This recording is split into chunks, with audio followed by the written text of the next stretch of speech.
નમસ્કાર વિદ્યાર્થી મિત્રો, વેબ સંકુલના આ યુટ્યુબ પ્લેટફોર્મ પર આપ સૌનું હાર્દિક સ્વાગત છે.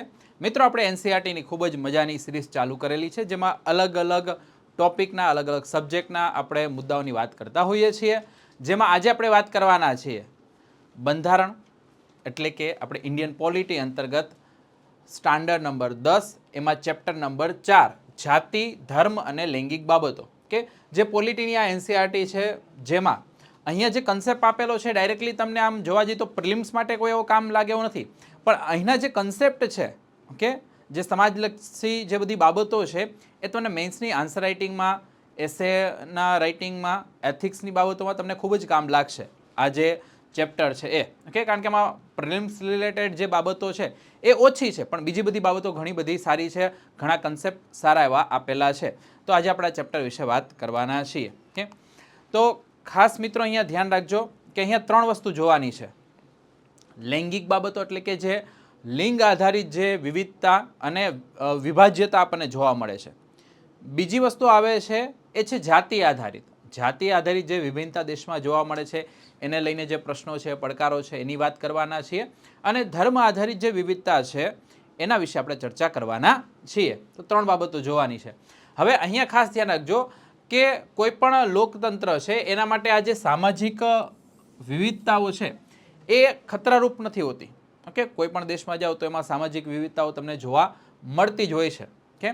તો અહીંયા અલગ અલગ સમાજની અભિવ્યક્તિઓ છે લોકતંત્ર માટે આમ તો ફાયદાકારક હોય છે, કે પણ આપણે એ જોવાનું છે કે આ જે વિવિધતા છે એ ક્યારે કોઈ દેશને નુકસાન કરી શકે.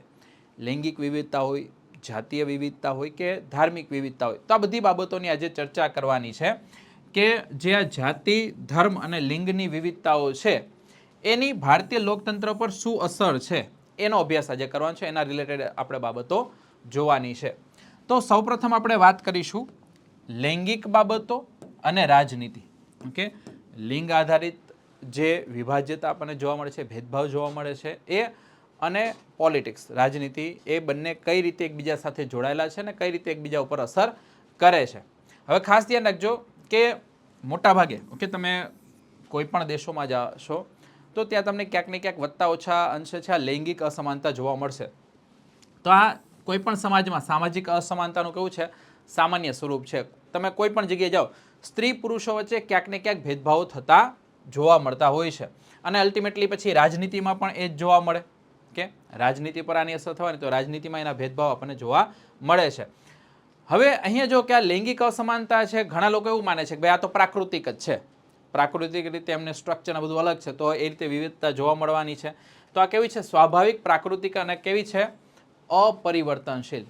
આ ભૂતકાળમાં પણ આ વિવિધતા હતી અથવા અસમાનતા હતી, વર્તમાનમાં છે ને ભવિષ્યમાં પણ આ પ્રકારની છે અસમાનતા જોવા જ મળશે. એને તમે હટાવી ન શકો, કારણ કે એ તો પ્રાકૃતિક છે, કે અને એ એટલા માટે કારણ કે ઘણા લોકો એવું માને છે કે ભાઈ સ્ત્રી પુરુષો છે તો એમનું સ્ટ્રક્ચર આખું અલગ છે, એટલા માટે વિવિધતા હોવી જોઈએ અથવા અસમાનતા રહેશે જ, કે ઘણા લોકો એવું નથી માનતા. ઘણા લોકો એવું કહે છે કે ભાઈ લૈંગિક જે કહેવાય ને કે અસમાનતા છે એ એટલા માટે નથી કે ભાઈ સ્ત્રી પુરુષો છે એમનો સ્ટ્રક્ચર અથવા એની બનાવટ અલગ અલગ છે, પણ એટલા માટે અસમાનતા છે કારણ કે આપણે એમની જે છબીઓ છે, સ્ત્રીની છબી આવી જ હોવી જોઈએ, પુરુષની છબી આ પ્રકારની જ હોવી જોઈએ, એ આપણે પહેલેથી માનસિક પૂર્વાગ્રહો રાખેલા છે. અને એટલા માટે આપણને શું જોવા મળે છે, અસમાનતા જોવા મળે છે. તો આપણી આ માનસિક છબીઓ આપણે જે સ્ત્રી અને પુરુષો માટે ઘડી કાઢેલી છે એના કારણે અસમાનતા સર્જાય છે. તો આપણે એની થોડીક ચર્ચા કરીએ. તો અહીંયા વાત કરશું પહેલાં ખાનગી અને સાર્વજનિક વિભાજન કઈ રીતે થાય છે. કે શરૂઆતમાં બાળકનો જન્મ થાય, એનો ઉછેર થાય તો ત્યારે સ્ત્રી અને પુરુષ અથવા જે ગર્લ ચાઇલ્ડ છે એ અને બોય છે એ, તો બંને વચ્ચે શું ભેદભાવ ત્યારથી જ કરવામાં આવે છે. તમે જો બાળપણથી જ છે બાળકોના મનમાં શું બેસાડી દેવામાં આવે કે ભાઈ સ્ત્રીઓની મુખ્ય જવાબદારી શું, તો ઘર સાચવવું, બાળકોનું પાલન પોષણ કરવું, કે એના મનમાં છબી એ રીતે જ બેસાડી હોય અને એ પ્રમાણે જ એનું લાલન પાલન થાય કે ભાઈ તારે તો બેટા ઘર સાચવવાનું છે, તને કચરા પોતા કરતા આવડવું જોઈએ, તને વાસણ કરતા આવડવું જોઈએ, તને કપડાં ધોતા આવડવું જોઈએ, તને આ ઘરની સાર સંભાળ લેતા આવડવું જોઈએ. તો નાનપણથી ધીમે ધીમે આવી બધી શીખવવાનું ચાલુ થાય.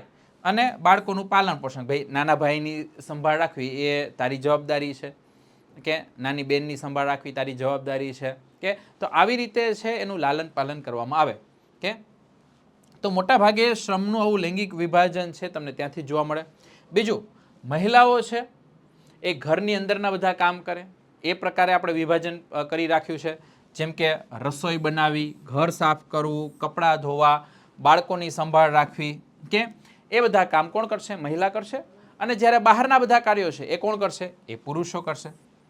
કે તો આ તમને છે એ સામાજિક રીતે છે આવું વિભાજન દરેક જગ્યાએ જોવા મળતું હોય છે સ્ત્રી પુરુષો છે એમના માટે. બીજું તમે જુઓ કે આમ જોવા જઈએ તો એવું સાવ નથી કે ભાઈ જે પુરુષો છે એ સ્ત્રીઓના કામ કરતા જ નથી અથવા કરી શકતા નથી. કે તમે જુઓ કે આપણે વિભાજન કર્યું કે ભાઈ ઘરની અંદરના કામ સ્ત્રીઓ કરશે, ઘરની બહારના કામ છે એ પુરુષો કરશે, કે આ વસ્તુ આપણે કરી. પણ સામે છેડે તમે જુઓ કે જ્યાં પુરુષોને પૈસા મળતા હોય કે તો ત્યાં એ શું કરશે? માની લો કે રેસ્ટોરન્ટ, તમે મોટી સારામાં સારી રેસ્ટોરન્ટમાં જશો તો ત્યાંનો જે શેફ હશે એ પુરુષ જ હશે. કે મહિલા શેફ છે તમને બહુ રેર કેસમાં જોવા મળે. બાકી પુરુષ શેફ જ તમને શું જોવા મળે છે? એ મોટા રેસ્ટોરન્ટ હોટલોમાં તમને જોવા મળે છે. ઓકે, તો અહીંયા જો કે ઘરની રસોઈ કરવાની વાત આવે છે ત્યારે સ્ત્રીઓ, પણ જ્યારે હોટલોમાં રસોઈની વાત આવે છે કે જ્યાં શું મળે છે? પૈસા, તો ત્યાં પછી કોણ આવી જશે? પુરુષો. એટલે એવું નથી કે પુરુષો છે સ્ત્રીઓના કામ નથી કરતા, એ પણ કરે છે, પણ ક્યાં? જ્યાં અમને પૈસા મળે છે ત્યાં. કે તો તમે જો સિલાઈ કામ કે રસોઈ, કે આવી કોઈ પણ બાબતો છે, સારામાં સારા દરજી તમે જુઓ એ તમને પુરુષો જોવા મળશે. કે તમે કોઈ પણ છે ટેલરને ત્યાં જાઓ તો પુરુષ દરજી તમને જોવા મળશે, સિલાઈનું કામ છે. પણ ઘરમાં કાંઈ વસ્તુ સાંધવાની હોય, સીવવાની હોય તો કોણ કરે? તો સ્ત્રી કરશે. કે તો આ રીતે આપણે શું કરેલું છે? વિભાજન કર્યું છે. તો મેં તમને કહ્યું ભાઈ તમે કોઈ પણ દરજી લઈ લો કે હોટલની અંદર શેફ લઈ લો તો તમને પુરુષ જ જોવા મળવાના છે. કે તો આ રીતે આપણે ક્યાંક ને ક્યાંક વિભાજન કરેલું છે. હવે બીજી વસ્તુ કે ગામડાઓમાં જો વાત કરીએ તો સ્ત્રીઓ બહારથી પાણી લાવવાની વ્યવસ્થાથી લઈને ખેતી સુધીના બધા કામ કરે છે. તો ત્યાં તેનું આખું શ્રમ વિભાજન એ રીતે કર્યું ભાઈ ગ્રામીણ વિસ્તારમાં એ કામ શું કરશે. ઓકે, અને શહેરોમાં તમે જુઓ કે કોઈ ગરીબ સ્ત્રી અન્યના ઘરકામ કરતી હોય કે તો સામે છેડે મધ્યમવર્ગીય સ્ત્રીઓ ઓફિસોમાં કામ કરતી હોય. કે અને મોટા ભાગે મહિલાઓ છે એ ઘર કામ સિવાય પણ કમાણી માટે કંઈક કામ કરતી હોય છે. તો શહેરો અને ગામડામાં બંનેમાં પણ ત્યાં કામનું વિભાજન કંઈક અલગ અલગ છે. કારણ કે શહેરોમાં છે ત્યાં વધીને શું કરે કે ભાઈ બીજા ઘરમાં જઈ ત્યાં કચરા પોતા કે કરે, અથવા કોઈ ઓફિસમાં જઈ ત્યાં કામ કરે છે. ગામડામાં શું છે કે ભાઈ પોતાની ખેતી છે તો ત્યાં ખેતી કામ કરે, અથવા બીજાના ખેતર હોય તો ત્યાં જઈને ખેત મજૂરી કરે. તો આવા બધા કામ અહીંયા કરતા હોય છે. પણ આ બધા કામ કરવા છતાં પણ એના કામને મૂલ્યવાન સમજવામાં નથી આવતું. કે જે શ્રેય પુરુષોને મળે છે કામ કર્યા પછી, કે એટલો જ શ્રેય સ્ત્રીઓને મળતો નથી. એટલે મૂળ બાબત આ કહેવાની છે કે અલગ અલગ કામ સ્ત્રીઓ બધા કરે છે, ઘરના કામ કરે છે અને બહારના કામ કરે છે, પણ જેવું એને મૂલ્ય મળવું જોઈએ એ પ્રકારના મૂલ્ય મળતા નથી. અને પરિણામે શું થાય? પરિણામ એ આવે છે કે ભાઈ સ્ત્રીઓ છે ઘરની જે 4 દિવાલો છે એના વચ્ચે જ મર્યાદિત થઈ જાય છે. બાકી બહારની જે સાર્વજનિક જીવન છે એના ઉપર કોનો કબજો થઈ જાય છે? પુરુષનો. પુરુષ જે પ્રમાણે ઈચ્છે એ પ્રમાણે છે એ બધું કામ હેન્ડલિંગ કરી શકે છે. સ્ત્રીઓને પછી ડિસિઝન લેવાના પાવર્સ નથી મળતા. કે તો આ બધી વસ્તુ છે એ નાનપણથી લઈને જે પ્રમાણે સમાજ છે ઉછેર કરે છે બાળકોનો એ પ્રમાણે આ બધી બનતી જાય છે. તમે જુઓ કે કુલ આપણી મનુષ્યની વસ્તી છે તો એમાં સ્ત્રીઓની સંખ્યા કેવી છે? અડધી. એટલે 50% વસ્તી સ્ત્રીઓની રહેલી છે. પણ સામે છેડે તમે જે અગત્યના પદ છે, ખાસ કરીને તમે પોલિટિક્સ લઈ લો, રાજનીતિમાં તમે એની ભૂમિકા જોવા જાઓ તો કેવી છે? સાવ નગણ્ય. 1%, 2%, 3 કે 5%. ઓકે, 50% વસ્તી સામે 5% જેટલો જ હિસ્સો એમની પાસે રહેલો છે. અને આ મોટાભાગના બધા સમાજ ઉપર આ બધી વસ્તુ લાગુ પડે છે. ઓકે, તો તમે જે પણ સાર્વજનિક પદોની વાત કરો, સારા અધિકારીઓની એમની મોટી બધી વાત કરો, કે તો એમાં પુરુષો છે એમનો કબજો વધારે આપણને જોવા મળતો હોય છે. હવે જેમ જેમ કહેવાય ને કે સમાજમાં સુધારણા આવવાની શરૂઆત થઈ તો ધીમે ધીમે છે આ લૈંગિક મુદ્દાઓ છે એ પણ ઉઠાવવાના ચાલુ થયા. કે દુનિયાના અલગ અલગ ભાગોમાં સ્ત્રીઓએ શું કર્યું? પોતાના સંગઠનો બનાવ્યા.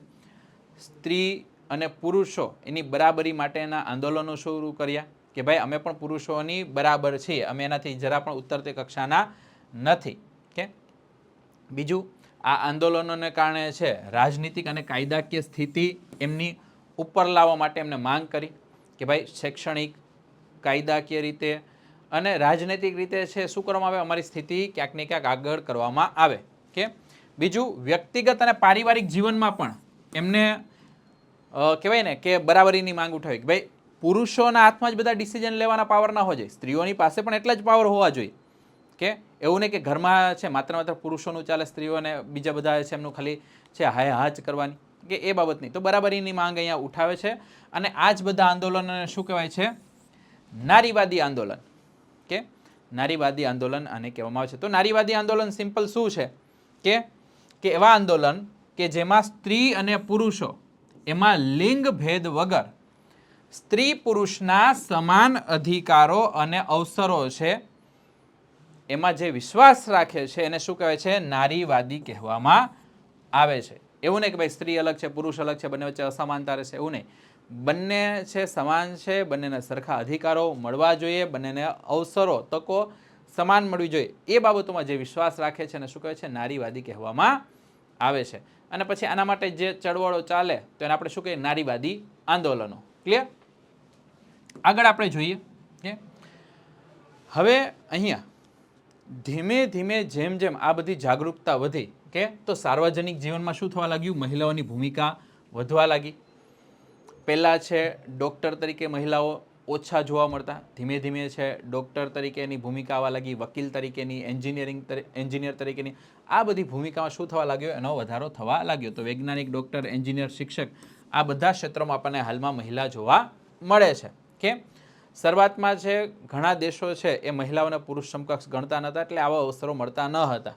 કે દુનિયાના અમુક હિસ્સા જેમ કે જે સ્કેન્ડિનેવિયન દેશો, સ્વીડન, નોર્વે, ફિનલેન્ડ છે, ઓકે, તો અહીંયા છે હાલની તારીખે સ્ત્રીઓનું સ્થાન છે એ ઘણું બધું ઊંચું છે. એટલે કે તમે અહીંયા પુરુષની સમકક્ષ અથવા ઘણી જગ્યાએ તો એના કરતાં પણ વધારે છે સ્ત્રીઓનું સ્થાન ગણવામાં આવે છે.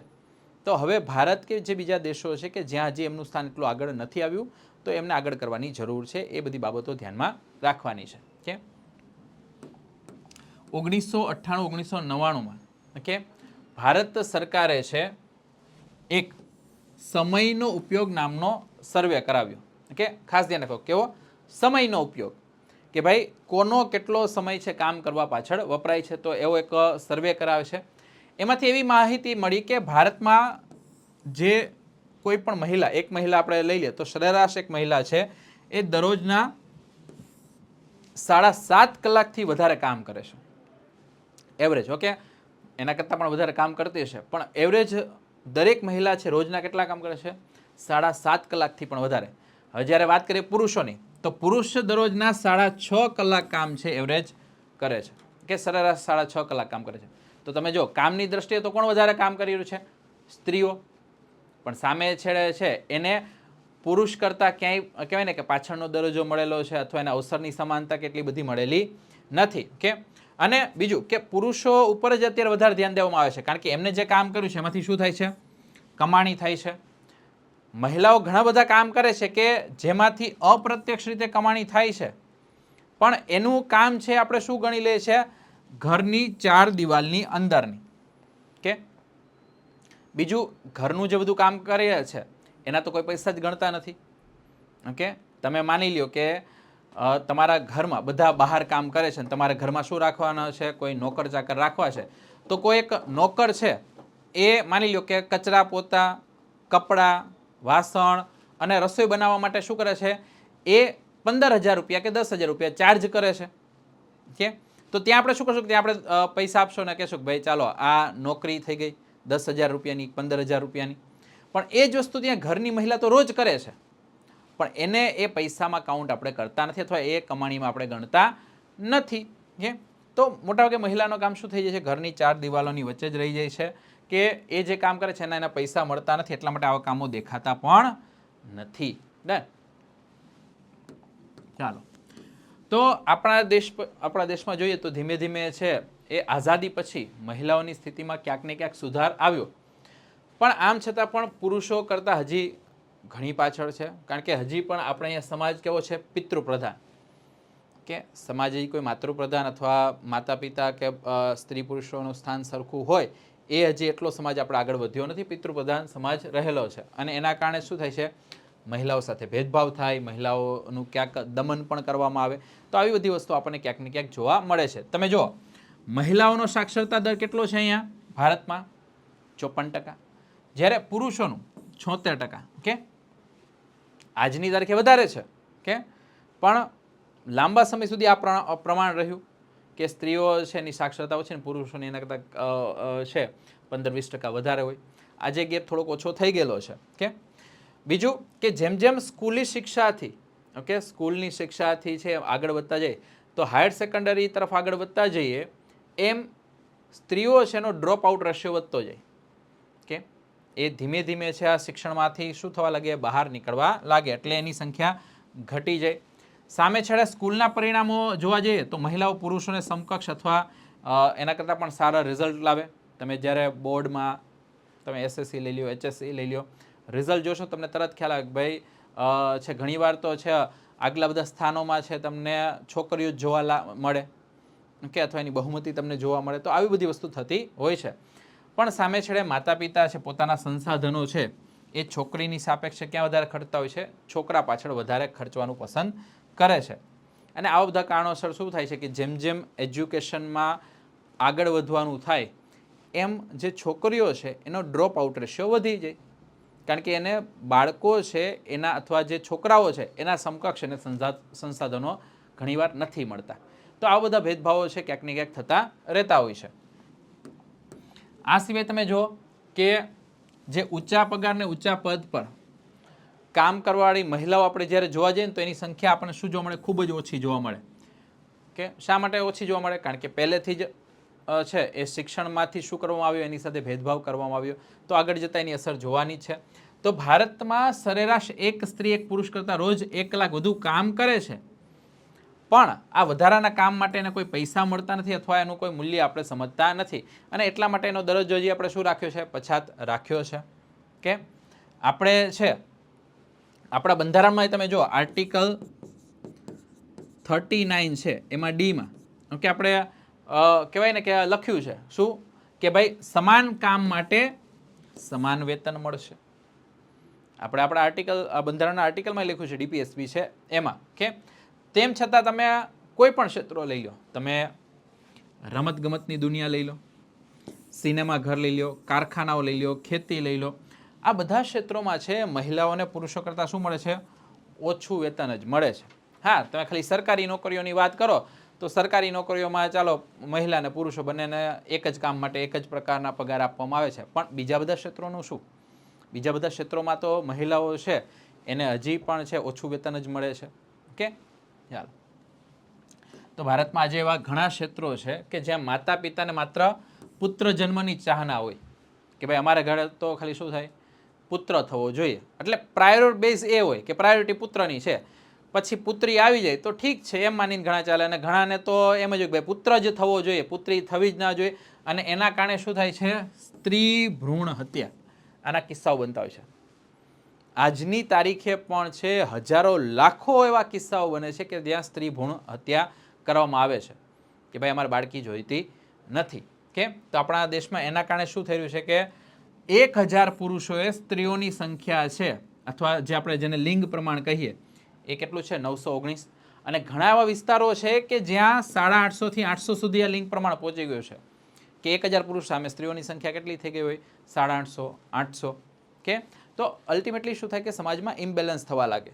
કે આ બધી સ્થિતિઓ છે અહીંયા થઈ રહી છે. કે તો મહિલાઓનું ઉત્પીડન, શોષણ, હિંસા, આ બધી બાબતો છે આપણે ક્યાંક ને ક્યાંક સમાચારમાં વારંવાર જોતા હોય કે ભાઈ 100 વ્યક્તિ છે એને આ સ્ત્રી છે, ઓકે, એમને પહેલાં છે પોતાના પ્રેમ જાળમાં ફસાવી, પછી ધીમે ધીમે ટોર્ચર કરવાનું ચાલુ કર્યું, પછી અંતે મારી નાખે છે.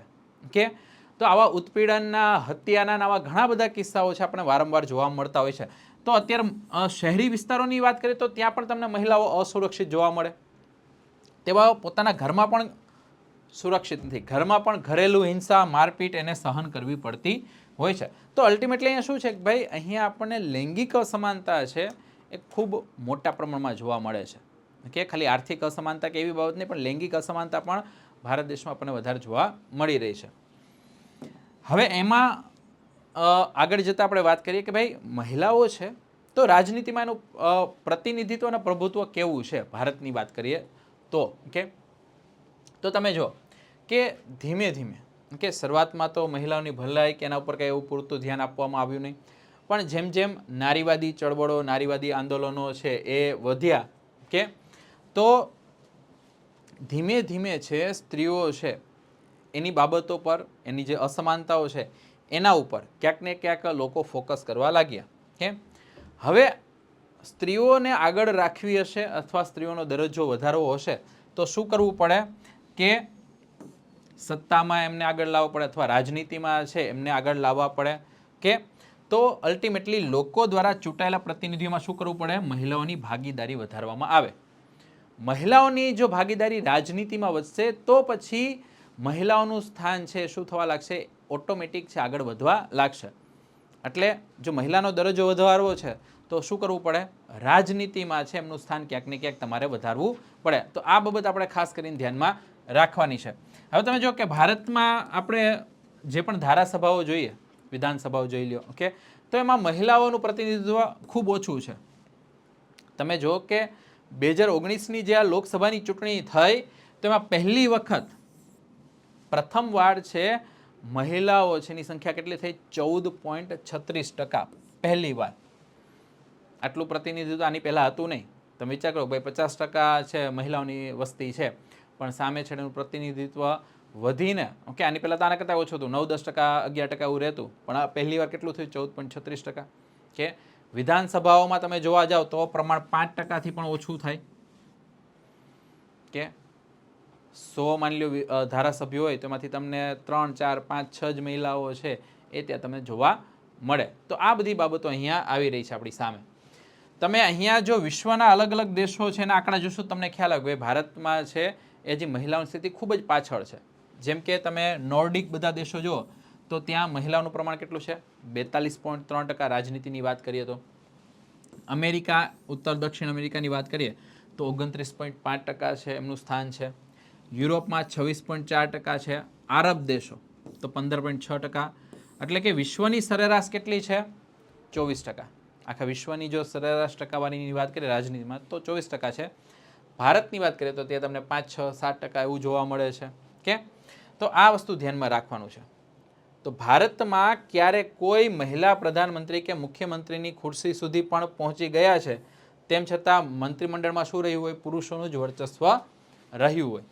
આપણને છૂટક એવા બધા કિસ્સા જોવા મળે છે કે આપણે ત્યાં મહિલા પ્રધાનમંત્રી પણ આપણને જોવા મળ્યા. હા, એ પ્રધાનમંત્રી છે આપણને થોડાક પાવરફુલ મળ્યા અને આપણને સ્ત્રી મુખ્યમંત્રી પણ આપણને મળ્યા. કે પણ આ બધા કિસ્સામાં પણ તમે જુઓ કે અલ્ટિમેટલી પછી વર્ચસ્વ ક્યાં કોની પાસે રહ્યું હોય? પુરુષો છે એમની પાસે. મંત્રીમંડળમાં પણ પુરુષોનું સ્થાન વધારે હોય. એવું નહીં કે પ્રધાનમંત્રી અથવા મુખ્યમંત્રી છે સ્ત્રી છે તો મંત્રીમંડળમાં તમને 50% મહિલાઓ સામે જોવા મળી હોય, એવું ના હોય. ત્યાં પછી મંત્રીમંડળમાં તો પુરુષોનું વર્ચસ્વ હોય. કે તો આ બધી બાબતો આપણી સમક્ષ ક્યાંક ને ક્યાંક આવે છે. તો આ બધી સમસ્યાઓ છે એના સમાધાન માટે શું કરી શકાય કે ભાઈ એક ચોક્કસ હિસ્સો કાયદાકીય રીતે નક્કી કરી દેવામાં આવે કે ભાઈ સ્ત્રીઓ છે એની આટલી મિનિમમ સંખ્યા છે એ તો આ ધારાસભામાં ચૂંટાઈને આવશે અથવા લોકસભામાં ચૂંટાઈને આવશે.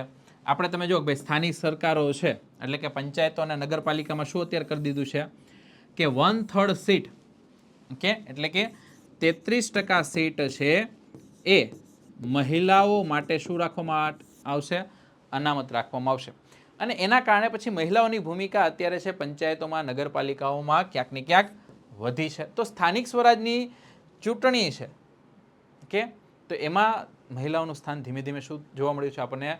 એ ક્યાંક ને ક્યાંક વધારે જોવા મળી રહ્યું છે. કે તો અત્યારે સ્થાનિક સ્વરાજની આપણે ચૂંટણીઓ જોઈએ તો એમાં મહિલાઓની સંખ્યા 10 લાખ કરતાં પણ વધારે છે. ચૂંટાયેલી મહિલાઓની સંખ્યાની વાત કરીએ તો આ બધું ક્યારે શક્ય બન્યું? કે જ્યારે આપણે છે 1/3 સીટો છે મહિલાઓ માટે શું કરી? અનામત રાખી. ગુજરાત છે તો ત્યાં તો 50% સીટ છે મહિલાઓ માટે આપણે સ્થાનિક સ્વરાજની ચૂંટણીઓમાં અનામત રાખી છે. તો આ બધી બાબતો છે ક્યાંક ને ક્યાંક તમારે વિચારવાની રહે છે. તો ઘણા મહિલા સંગઠનો છે હવે એવી માંગ ઉઠાવી રહ્યા છે કે જેમ સ્થાનિક સરકારમાં 1/3 સીટો છે એ આરક્ષિત રાખી, એ જ રીતે લોકસભા અને રાજ્યની વિધાનસભાઓ છે એમાં પણ શું કરવામાં આવે, 1/3 સીટો છે એ મહિલા માટે અનામત રાખવી જોઈએ. આના માટે સંસદમાં અગાઉ બિલ પણ રજૂ થઈ ચૂક્યા છે, પણ આ બાબત ઉપર છે કોઈ પણ પાર્ટી છે એકમત થઈ શકી નથી કે બહુમત થઈને પછી આ બિલને પસાર કરે. એટલે એટલા માટે શું થાય, બિલ પેન્ડિંગ પડી રહે અને પછી અંતે બિલ સમાપ્ત થઈ જાય. કે તો આ બધી બાબતો અહીંયા આપણને ક્યાંક ને ક્યાંક જોવા મળે છે. ડન. તો અહીંયા આપણે શું જોવાનું છે કે અમુક ખાસ પ્રકારના સામાજિક વિભાજનની રાજનીતિક રૂપ આપવાની અત્યારે શું છે, જરૂર છે. અને એનાથી જે વંચિત સમૂહ છે એને શું મળે, લાભ મળે. એટલે કે આપણે અત્યારે જે વંચિત થયેલા જે સમુદાય છે કે જે સ્ત્રી છે તો એને ક્યાંક ને ક્યાંક આરક્ષણ આપવું જોઈએ અને એમને મુખ્ય ધારા સુધી પહોંચાડવા જોઈએ. તો આ બધી બાબતો છે એ કરવાથી શું થશે, લૈંગિક સમાનતા આવશે. તો અહીંયા જે આપણી 3 બાબતો હતી, ધર્મ, જાતિ અને લૈંગિકતા, એમાંથી એક મેટરની વાત કરી કે એની લૈંગિકતા છે એમની. હવે આપણે વાત કરશું ધર્મ છે એમની, કે ધર્મની હવે આપણે થોડીક ચર્ચા કરી લઈએ. આપણો બીજો મુદ્દો છે એ કે તો તમે અહીંયા બેઝિકલી થોડીક છે લૈંગિક અસમાનતા, એના થોડાક બધા જે આપણે અલગ અલગ એનાલિસિસ આપ્યા એ બધા તમે અહીંયા જોયા. અને એનો ઉપયોગ તમારે શું કરવાનો છે, તમારી આન્સર રાઇટિંગમાં કરવાનો છે. તમે જે એસે રાઇટિંગ કરતા હોય, તમે એથિક્સના કોઈ ક્વેશ્ચનને બધું લખતા હોય ત્યારે આ બધી બાબતો તમારે ઉમેરવાની છે. તમે જે અગાઉ અલગ અલગ દેશો છે એના આપણે જે આંકડા આપ્યા તો એ આંકડા પણ તમે ત્યાં ઉમેરી શકો છો. કે તો તમારો આન્સર છે ક્યાંક ને ક્યાંક ઠોસ અથવા મજબૂત બનશે. હવે વાત કરશું આપણે ધર્મ, સાંપ્રદાયિકતા અને રાજનીતિ વિશે. હવે તમે જુઓ કે ધર્મ આધારિત વિભાજન છે એ લૈંગિક વિભાજનની જેમ સાર્વભૌમિક નથી, કે એ અલગ અલગ જગ્યાએ અલગ અલગ હોઈ શકે. સ્ત્રી અને પુરુષ વચ્ચેનું જે લૈંગિક અસમાનતા હતી એ વિશ્વમાં બધી જગ્યાએ પણ જોવા મળતી હતી, પણ એ રીતે અહીંયા ધર્મ આધારિત વિભાજન એ સાર્વભૌમિક નથી. પરંતુ વિશ્વના મોટાભાગના દેશોમાં ધીમે ધીમે એનું પ્રમાણ વધ્યું છે. કારણ કે તમે જુઓ ભારત જોઈ લો અથવા ઘણા બધા દેશો છે કે ત્યાં અલગ અલગ ધર્મને માનનારા લોકો રહેતા હોય છે. કે આપણે છે એ ઉત્તર આયર્લેન્ડ છે એના ઉદાહરણમાં આગળ જોયું હતું કે ભાઈ અલગ અલગ ધર્મના બદલે એક જ ધર્મને અલગ અલગ પૂજા પદ્ધતિ કે થી અથવા અલગ અલગ માન્યતાથી માનવાળા લોકો વચ્ચે પણ શું જોવા મળે છે, ગંભીર મતભેદ. કે ધર્મ ખાલી એક છે, જેમ કે આપણે હિન્દુ ધર્મ જ લઈ લો, પણ માની લો કે લોકો છે ભગવાનને અલગ અલગ રીતે પૂજે છે. તો અલગ અલગ રીતે પૂજે તો પછી એમાંથી શું કરે, અલગ અલગ સંપ્રદાયો છે બનાવવાનું ચાલુ કરે. હવે અલગ અલગ સંપ્રદાયો બનાવે છે એનો વાંધો નહીં, પણ પછી શું કરે કે સંપ્રદાય છે એ જ શું કરે, એ અલગ અલગ સંપ્રદાયો છે એકબીજા છે એની સામે છે વૈમનસ્યતા ફેલાવે, ઓકે, ક્યાંક ને ક્યાંક ભેદભાવ ફેલાવે. કે તો આવી બધી બાબતો પણ ઘણીવાર જોવા મળે છે. કે તો ધર્મ એક હોવા છતાં પણ તમને શું જોવા મળે છે, ક્યાંક ને ક્યાંક છે એ લોકો વચ્ચે વિભાજ્યતા આપણને જોવા મળે છે. કે તો લૈંગિક વિભાજનની સાપેક્ષે ધાર્મિક વિભાજન છે એની મોટા ભાગે શું જોવા મળશે, રાજકીય અભિવ્યક્તિ. એટલે ધર્મના આધારે શું થવા લાગતું હોય કે રાજનીતિ છે મોટા પ્રમાણમાં થતી હોય, એ તમને છે જોવા મળે. ચૂંટણીઓ હોય ત્યારે ધર્મના આધારે વોટનું વિભાજન થાય, ધર્મના આધારે છે રાજનીતિક દાવપેચ ખેલવામાં આવે, લોકોને બહેકાવવામાં આવે ધર્મના આધારે. કે તો એ બધી વસ્તુ થતી હોય. લૈંગિક અસમાનતાની એટલી બધી મોટા પ્રમાણમાં છે એ રાજનીતિ થતી નથી. કે તો અહીંયા તમે જુઓ શું થાય કે ગાંધીજી કહેતા હતા કે ધર્મને ક્યારેય રાજનીતિથી અલગ કરી શકાય નહીં. આ ગાંધીજી કહ્યું હતું કે ધર્મ અને રાજનીતિ કેવું છે, બંને એકબીજા સાથે જોડાયેલા છે, તમે ક્યારેય સાવ એને અલગ કરી શકશો નહીં. અહીં ધર્મથી એનો અર્થ એવો નથી કે ભાઈ હિન્દુ કે મુસ્લિમ જેવા ધર્મ, એનો મિનિંગ છે નૈતિક મૂલ્યો કે જે દરેક ધર્મમાં રહેલા છે. કે એટલે ગાંધીજી શું કહેતા હતા કે ભાઈ તમે નૈતિક મૂલ્યો છે જે આપણને અલગ અલગ ધર્મમાંથી મળે છે તો એને તમે રાજનીતિથી ક્યારે દૂર કરી શકો નહીં. તો ગાંધીજીનું માનવું એ જ હતું કે ભાઈ રાજનીતિ ધર્મ દ્વારા સ્થાપિત મૂલ્યોથી નિર્દેશિત હોવી જોઈએ, અથવા જે ધર્મમાં જે નૈતિક મૂલ્યો આપેલા છે એનાથી રાજનીતિ કેવી હોવી જોઈએ, સંચાલિત હોવી જોઈએ. બીજી તરફ તમે જો કે મહિલા આંદોલનો જે થતા હોય એમાં પણ શું કેવું છે કે દરેક ધર્મમાં રહેલા પારિવારિક કાયદાઓ છે એ શું કરે છે, મહિલાઓ સાથે પાછા ભેદભાવ કરે છે. તો ધર્મમાં છે પણ એમાં પણ શું જોવા મળે છે કે અલગ અલગ રીતે છે તમને ભેદભાવ જોવા મળે છે. એટલે સ્ત્રીઓ શું કહે છે કે ભાઈ અમારી માંગ છે કે સરકારે આ કાયદાઓમાં બદલાવ કરી દરેક માટે સમાન કાયદા બનાવવા જોઈએ, કે ભાઈ હિન્દુ માટે, મુસલમાન માટે, ખ્રિસ્તી માટે, પારસી માટે, જે પણ છે બધા માટે શું હોવા જોઈએ, સમાન કાયદા હોવા જોઈએ. કે અને એમાંથી એક મુદ્દો આપણને ટ્રિપલ તલાક ને એ બધી બાબતોનો જોવા મળે જ છે. આપણે બધી એ ઘણા બધા ચર્ચાઓ એના વિશે કરી ચૂક્યા છીએ. કે તો મહિલા આંદોલનો થતા હોય તો એમાં બધાનું કહેવું એ છે કે ભાઈ ધાર્મિક આધારે જે વિભાજન છે અને સામે છેડે જે કાયદાઓમાં પણ મહિલાઓ સાથે જે ભેદભાવ છે એ બધા ભેદભાવ શું કરવા જોઈએ, હટાવવા જોઈએ. ને તો અહીંયા તમે જુઓ કે અહીંયા આ બધી બાબતો છે એમાં ધર્મ અને રાજનીતિ સાથે જોડાયેલી છે. કે પરંતુ તમે જો મોટાભાગની બાબતો એવું નથી કે ભાઈ ખોટી કે ખતરનાક છે, કારણ કે ધર્મમાંથી જ આપણને શું મળે છે, મૂલ્ય મળે છે, આદર્શ મળે છે, વિચાર મળે છે. કે ધર્મમાંથી જ આપણને બધી શીખ મળે, નૈતિકતાની બાબતો છે જાણવા મળે, ધર્મના આધારે જ છે આપણને છે મૂલ્યોની બધી જાણકારી મળતી હોય. તો રાજનીતિમાં ધર્મની બાબતો કોઈ ખોટી નથી અથવા ખતરનાક નથી, પણ ઘણીવાર શું થાય કે લોકો છે એ એક જ ધાર્મિક સમુદાય છે એના રૂપે પોતાની જરૂરતો અને માંગોને શું કરે, રાજનીતિના માધ્યમથી ઉઠાવે પોતાના અધિકાર સ્વરૂપે. ત્યાં સુધી વાંધો નહીં કે ચાલો અમે આ ધર્મના લોકો છીએ તો અમારી આટલી બેઝિક બધી જરૂરિયાતો છે અને જો અમે સંગઠિત રહેશું તો સરકાર સમક્ષ અમારી માંગ ઉઠાવી શકશું. તો એ આધારે પોતાની માંગ ઉઠાવે એનો કોઈ વાંધો નથી. પણ સામે છેડે એવું ન થવું જોઈએ કે કોઈ એક ધર્મ સાથે છે એ શું થાય, અન્યાય થાય, ભેદભાવ થાય. રાજનીતિ એ શું જોવાનું છે કે દરેક ધર્મો છે એને અહીંયા આપણે સાથે લઈને ચાલીએ. દરેક ધર્મો છે એની સાથે સંભાવ રહે, એટલે કે સર્વધર્મ સંભાવથી આપણે ચાલીએ. એવું ના થાય કે ભાઈ એક ધર્મને આગળ રાખીને બીજા ધર્મને પાછળ રાખીએ. જો આ વસ્તુ થવા લાગે તો પછી શું થાય કે રાજનીતિના આધારે ધર્મમાં ભેદભાવ થવાનું ચાલુ થઈ જાય. ઓકે, અને ત્યારથી જ પછી ધર્મ અને રાજનીતિનો જે સંબંધ છે એ પછી ખતરનાક બનવા લાગે. ઓકે, તો આ વસ્તુ આપણે ધ્યાનમાં રાખવાની છે. તો વાત આવે છે અહીંયા સાંપ્રદાયિકતાની. ઓકે, તો એ બાબત આપણે અત્યારે વાત કરવાની છે. હવે જો સાંપ્રદાયિકતામાં ઓકે પ્રોબ્લેમ શું છે કે અહીંયા સમસ્યા ત્યારે છે કે જ્યારે ધર્મને રાષ્ટ્રનો આધાર માની લેવામાં આવે કે ભાઈ કોઈ રાષ્ટ્ર છે એ શું હોય, ધર્મ આધારિત બની જાય કે ત્યાં પર્ટિક્યુલર આ ધર્મ હોય એને જ પ્રાથમિકતા આપવામાં આવે. કે જેમ કે આયર્લેન્ડનું ઉદાહરણ લઈએ તો રાષ્ટ્રવાદની આવી અવધારણા છે, ત્યાં ધાર્મિક અવધારણા જોડાઈ ગઈ હતી તો ખતરારૂપ થઈ. ઓકે, અને સમસ્યા ક્યારે વિકરાળ બને કે જ્યારે રાજનીતિમાં ધર્મની અભિવ્યક્તિમાં માત્ર કોઈ એક ધર્મને જ વિશિષ્ટ સ્થાન આપવામાં આવે. ઓકે, અને એના કારણે શું થાય કે આ ધર્મના અનુયાયીઓ છે એ બીજા ધર્મ વિરુદ્ધ મોરચો ખોલી દે, બીજા ધર્મના લોકો છે એને હેરાન કરવાનું ચાલુ કરી દે, એને છે દ્વિતીય દરજ્જાના લોકો તરીકે ગણવાનું ચાલુ કરી દે, પોતાનો ધર્મ છે એ અન્યથી શ્રેષ્ઠ છે એવું કામ કરવાનું ચાલુ કરી દે. તો આના કારણે પછી વૈમનસ્યતા ફેલાય. કે તો ધ્યાન રાખો અહીંયા શું થાય કે કોઈ ધાર્મિક સમૂહ પોતાની માંગો છે એ બીજા ધાર્મિક સમૂહની વિરુદ્ધ કરવા લાગે. બંને માની લો કે ધાર્મિક સમૂહ છે, બંનેની અલગ અલગ માંગ હોય તો એક સમૂહ પાવરફુલ થઈ જાય અને એ પોતાની જ માંગ રાજનીતિના આધારે શું કરે, મનાવવા લાગે, બીજાની માંગો સાઈડ કરવા લાગે. અને આ પ્રક્રિયામાં શું થશે કે રાજ્ય જ્યારે પોતાની સત્તાનો ઉપયોગ કોઈક ધર્મના પક્ષમાં કરવા લાગે ત્યારે સ્થિતિ બહુ ખરાબ થઈ જાય, ગંભીર બની જાય. કે અને આને જ શું કહેવામાં આવે છે, સાંપ્રદાયિકતા.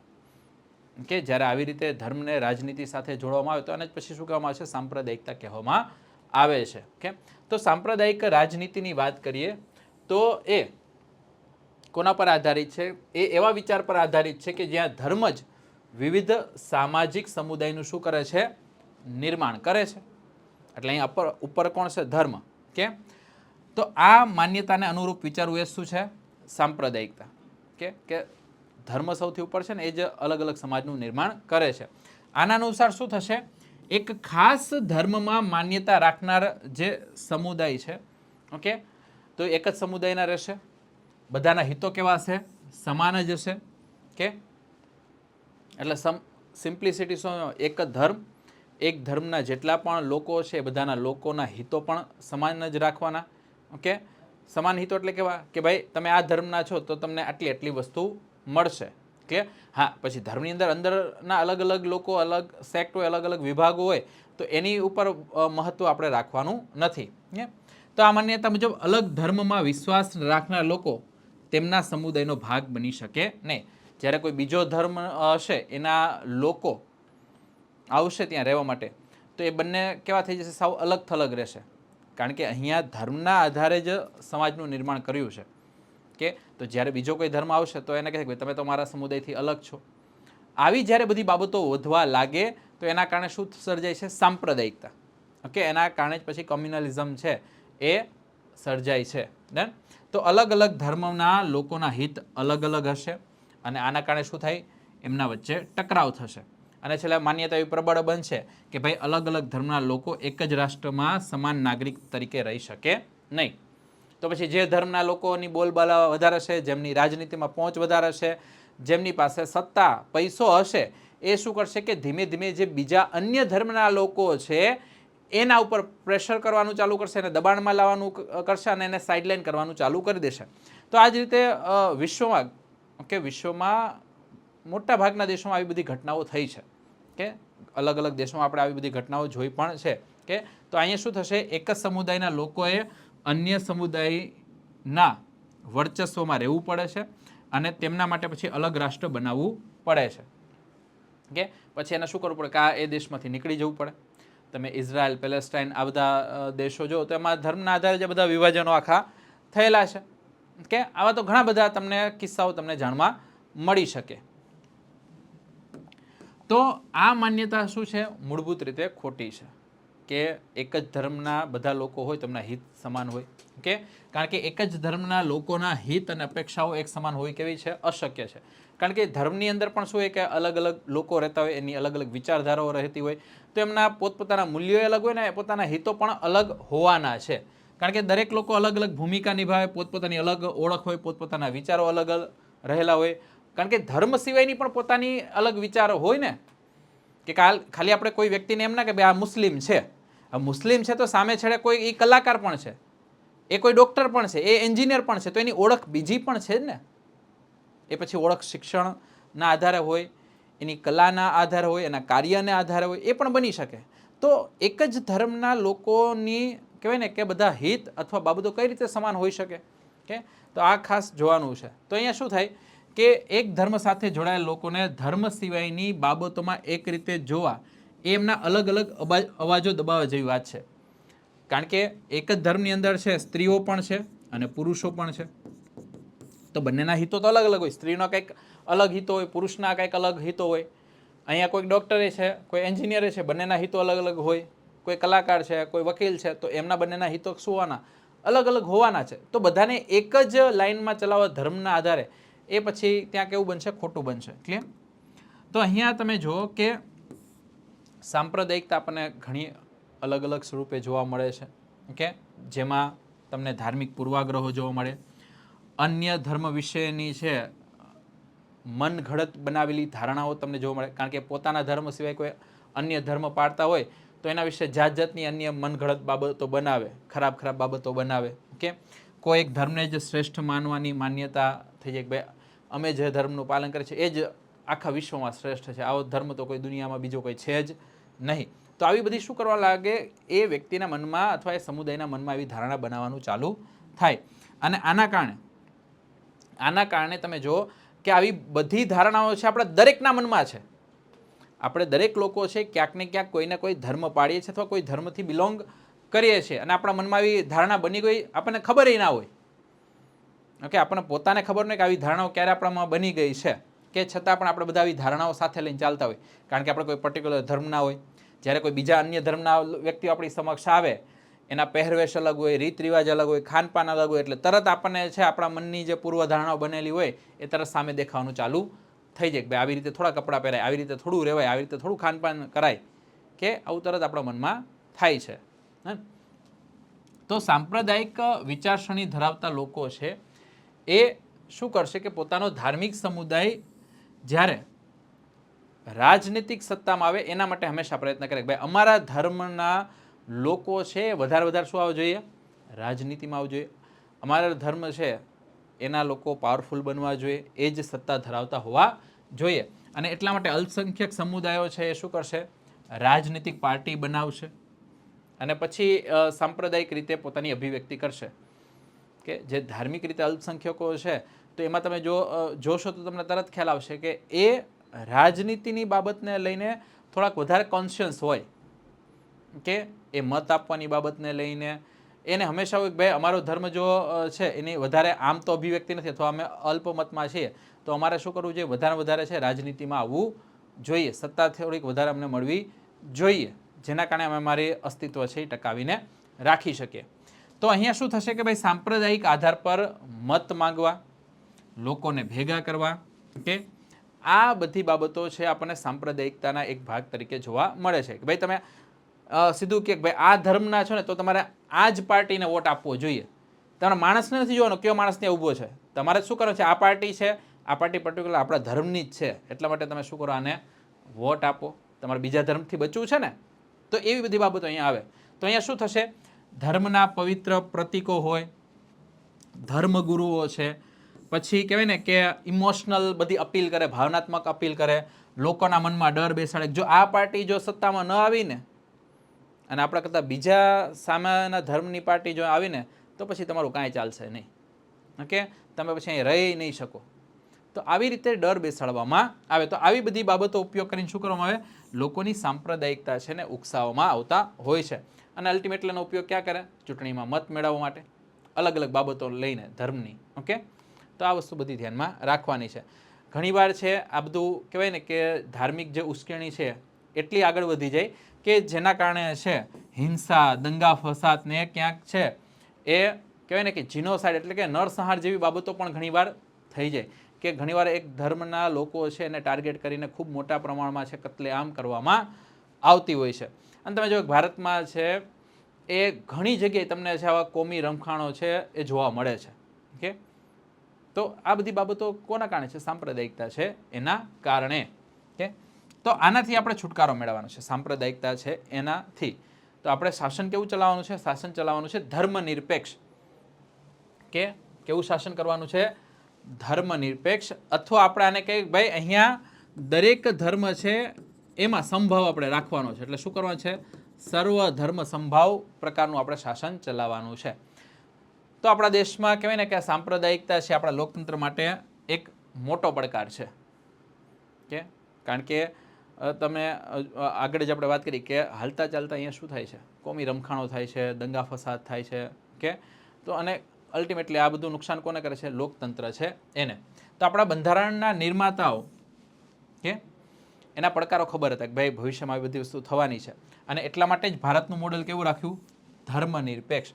અને બંધારણમાં જોગવાઈઓ પણ એવી રીતે રાખી કે જેના કારણે છે બધા ધર્મો છે એમાં સંભાવ રહે અથવા સર્વધર્મ સંભાવ છે એ આગળ રહે. કે એટલા માટે ભારતે કોઈ પણ ધર્મને રાજકીય ધર્મ તરીકે સ્વીકાર્યો નથી કે ભારતમાં આ ધર્મ છે એ રાજકીય ધર્મ રહેશે અથવા મુખ્ય ધર્મ રહેશે. તમે જુઓ કે ઘણા રાષ્ટ્ર છે તો એમને પોતે એક એક ધર્મ અપનાવેલો છે. તમે અહીંયા જોતા હશો કે ભાઈ ઇસ્લામિક રાષ્ટ્ર, તો ત્યાં શું છે કે ભાઈ ઇસ્લામ છે મુખ્ય ધર્મ રહી ગયો, બાકી બધા અન્ય ધર્મ થઈ ગયા. ભારતે એવો કોઈ પોતાનો રાજકીય ધર્મ સ્વીકારો નથી. શ્રીલંકામાં બૌદ્ધ ધર્મ તમે લઈ લો, પાકિસ્તાનમાં ઇસ્લામ લઈ લો, ઇંગ્લેન્ડમાં ખ્રિસ્તી ધર્મ લઈ લો, તો ત્યાં શું છે આ ધર્મ છે એ મુખ્ય છે, એને વિશેષ દરજ્જો આપવામાં આવેલો છે અન્ય ધર્મો કરતાં. ભારતમાં એવું નથી. ભારતમાં આપણે કોઈ ધર્મને વિશેષ દરજ્જો આપેલો નથી. આપણે બધા ધર્મને સરખો જ દરજ્જો આપ્યો છે અને આપણે ક્યાંય છે એ આમાં ભેદભાવ કરતા નથી ધર્મ છે એના આધારે. તો અહીંયા આપણે જુઓ કે બંધારણે અલગ અલગ જે ધાર્મિક સમુદાયો છે એમાં સમાનતા નક્કી કરવા માટે શું કર્યું કે શાસનને ધાર્મિક બાબતોમાં દખલગીરી કરવાનો અધિકાર પણ આપ્યો. કે જ્યાં તમને એવું લાગે કે કોઈ ધર્મ છે એ પોતાની અંદર ભેદભાવ કરે છે, પોતાના સમુદાયની અંદર ભેદભાવ કરે છે, તો ત્યાં સરકાર શું કરી શકે, દખલગીરી કરી શકે. જેમ કે તમે જો હિન્દુ ધર્મ છે એની અંદર જ અસ્પૃશ્યતાનો સડો ખૂબ લાંબા સમયથી હતો. તો બંધારણે શું કર્યું, આર્ટિકલ 17 દ્વારા અસ્પૃશ્યતાની નાબૂદી એ વસ્તુ લાવ્યા કે ભલે તમારા ધર્મની તમારા સમુદાયની બાબત હોય છતાં પણ સરકાર શું કરશે, એમાં હસ્તક્ષેપ કરશે. તો અસ્પૃશ્યતા વિરોધી કાયદો બનાવ્યો કે અને અસ્પૃશ્યતાનું ઉન્મૂલન કર્યું. બીજી છેડે ધ્યાન રાખજો કે ધર્મનિરપેક્ષતા એ કોઈ પાર્ટી કે વ્યક્તિઓને વિચારધારા માત્ર નથી. કે ધર્મનિરપેક્ષતા એટલે એવું કઈ ખાલી એક વિચારધારા પૂરતું મર્યાદિત નથી. એ શું છે? આપણા બંધારણનો આધાર છે. કે બંધારણનો આધાર એટલા માટે કારણ કે સાંપ્રદાયિકતા ભારતમાં અમુક લોકો માટે જ ખતરો નથી, પરંતુ કહેવાય ને કે ભારત આખા માટે ખતરો છે. એવું નહીં કે પર્ટિક્યુલર એક સમુદાય માટે અથવા થોડાક વર્ગો માટે સાંપ્રદાયિકતા ખતરા સમાન છે, એવું નહીં. આપણી જે ભારત દેશની અવધારણા છે, આપણી જે દેશની વિભિન્નતા, વિવિધતામાં એકતા, આ જે આપણી અવધારણા છે એના માટે જ આ ખતરો છે. કારણ કે આપણે અહીંયા બધા અલગ અલગ પહેરવેશ, ખાનપાન, અલગ અલગ ધર્મ, રીતિ રિવાજો અપનાવનારા લોકો રહીએ છીએ. હવે જો એમાં સાંપ્રદાયિકતાનો સડો વધારે થઈ જાય તો પછી એ આખી ભારત દેશની અવધારણા માટે જ ખતરારૂપ બની જાય છે. કે તો આ બધા માટે આપણે શું કરવું પડશે કે આપણી અંદરના જે પૂર્વાગ્રહો અને દુષ્પ્રચારો છે એ દૂર કરવા પડશે. સાંપ્રદાયિકતાથી દૂર રહેવું છે તોની વાત છે. કે તો અહીં આપણે આપણી જે 3 બાબતો હતી એમાં બીજી બાબતની ચર્ચા કરી. શરૂઆતમાં આપણે લૈંગિક બાબતોની ચર્ચા કરી. બીજી વાત આપણે ધાર્મિક બાબતો છે એના સંબંધિત કરી. અને આ ત્રીજી બાબત છે હવે આપણે જે ચર્ચા કરવાની છે એ છે જાતિ અને રાજનીતિ. આપણે શરૂઆતમાં લૈંગિક અને રાજનીતિની વાત કરી, પછી ધર્મ અને રાજનીતિની વાત કરી, હવે વાત કરવી છે જાતિ અને રાજનીતિ છે એ. હવે તમે જુઓ કે વિશ્વના અલગ અલગ દેશો છે કે તેમાં જાતિ આધારિત એટલા ભેદભાવ નથી. હા, ક્યાંક વંશ આધારિત ભેદભાવ છે, ક્યાંક ધર્મ આધારિત ભેદભાવ છે. ભારત એવો દેશ છે કે જ્યાં તમને જાતિ આધારિત છે ખૂબ મોટા પ્રમાણમાં ભેદભાવ જોવા મળે છે. કે તો આપણે એની અહીંયા ચર્ચા કરવાની છે. ક્લિયર? તો આપણે લિંગ આધારિત ભેદભાવની વાત કરી, ધર્મના આધારે ભેદભાવની વાત કરી, હવે જાતિ અને રાજનીતિની આપણે ચર્ચા કરવાની છે. તો પહેલાં તો આપણે અસમાનતાની વાત કરીશું. જાતિ આધારિત અસમાનતા છે એ આપણે હમણાં જ વાત કરી. ભાઈ લિંગ અને ધર્મ પર આધારિત વિભાજન છે એ આખા દુનિયાભરમાં જોવા મળે છે. સ્ત્રી પુરુષ વચ્ચે ભેદભાવની વાત હોય, ધર્મ વચ્ચે ભેદભાવની વાત હોય, પણ જાતિ આધારિત વિભાજન છે તમને ક્યાં જોવા મળે છે? ભારતમાં. હવે આની પાછળનો ઇતિહાસ શું છે કે ભાઈ આપણે સમાજમાં શું કર્યું? શ્રમનું ચોક્કસ વિભાજન કર્યું હતું. ઓકે, શ્રમનું ચોક્કસ વિભાજન કર્યું તો શું થવા લાગ્યું કે મોટાભાગના સમાજમાં જે વ્યવસાય છે એ પરિવારની એક પેઢીથી બીજી પેઢી તરફ ટ્રાન્સફર થાય. ઓકે, લુહાર છે તો એનો દીકરો આગળ જતા લુહારી કામ કરે, સુથારનો દીકરો આગળ જતા સુથારી કામને વધુ કરે. તો પેઢી દર પેઢી આ રીતે શું થવા લાગ્યું કે એ જાતિ આધારિત છે કામનું વિભાજન આગળ વધ્યું. કે તો આના કારણે શું થવા લાગ્યું? જાતિ વ્યવસ્થા બની ગઈ અને એક સ્થાયી સ્વરૂપ આવી ગયું જાતિ વ્યવસ્થા છે એને લઈને. હવે કોઈ એક જાતિ છે ના સમૂહના લોકો એ એક વ્યવસાય અથવા એને મળતા વ્યવસાય સાથે જોડાયેલા હોય કે તો એને એક સમુદાય તરીકે આપણે જોઈ લીધો. હવે આ જે સમુદાય છે તેઓની વચ્ચે બેટી રોટીનો સંબંધ રાખે. એટલે જાતિ છે તો જાતિના જે અલગ અલગ લોકો છે એ શું કરે? એ અંદરો અંદર વ્યવસાય કરે, અંદરો અંદર છે લગ્ન ને એ બધું કરે.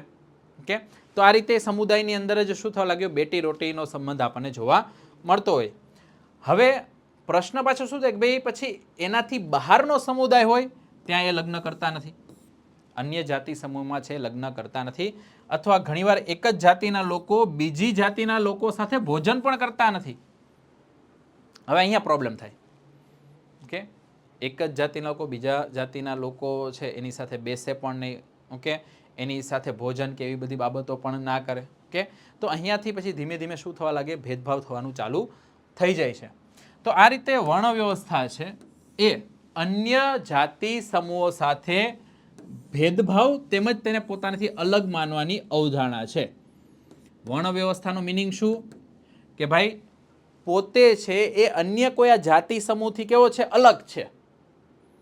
હું કંઈક આ વ્યક્તિથી કેવો છું? અલગ છું. એવું જ્યારે વિચારણા ચાલુ થાય એને શું કહેવાય? વર્ણ વ્યવસ્થા. અને એમાં ખાસ કરીને જે અંત્યજ અથવા જે કહેવાય ને કે જે ખૂબ જ પછાત રહી ગયા જાતિઓ, ઓકે, તો એની સાથે તો કેવો વ્યવહાર કરવામાં આવે છે? અસ્પૃશ્ય વ્યવહાર. ઓકે, ખાસ કરીને જે શિડ્યુલ કાસ્ટ છે એમની સાથે. અને આના કારણે જ જ્યોતિબા ફૂલે, મહાત્મા ગાંધી, ડૉક્ટર બાબા સાહેબ આંબેડકર, પેરિયાર, રામાસ્વામી નાયરકર, કે તો આ બધાએ ખૂબ મહેનત કરી કે ભાઈ જાતિગત ભેદભાવથી કે સમાજ કેવો બને? મુક્ત બને. અને એના માટે એમને ઘણું કામ કર્યું. બાબા સાહેબ આંબેડકરે ખૂબ મોટા પ્રમાણમાં કામ કર્યું, ગાંધીજીએ કામ કર્યું. કે જ્યોતિબા ફૂલેએ કામ કર્યું, પેરિયાર રામાસ્વામીએ કામ કર્યું, અને આવા ઘણા બધા નામી અનામી વ્યક્તિઓ છે આના માટે કામ કર્યું કે જેના કારણે આ ભેદભાવ ઓછો થાય. આજની તારીખે ઘણો ખરો ભેદભાવ ઓછો થયો છે, એવું નથી કે 100% સમાપ્ત થયો છે, પણ આજથી 70 વર્ષ પહેલાં અને આજે ઘણો બધો આપણને ફેરફાર જોવા મળે છે. તો આ બધા મહાપુરુષો છે, એમના પ્રયત્નોના કારણે જ છે જે સામાજિક આર્થિક બદલાવો થયા, તો આજે આપણને જાતિ વ્યવસ્થામાં ખૂબ મોટા પ્રમાણમાં શું જોવા મળે છે? ફેરફાર જોવા મળે છે. સામે છેડે છે શહેરીકરણ થયું. શહેરીકરણ થવાને કારણે શું થવા લાગ્યું કે આ બધા ભેદભાવો પણ ઓછા થયા.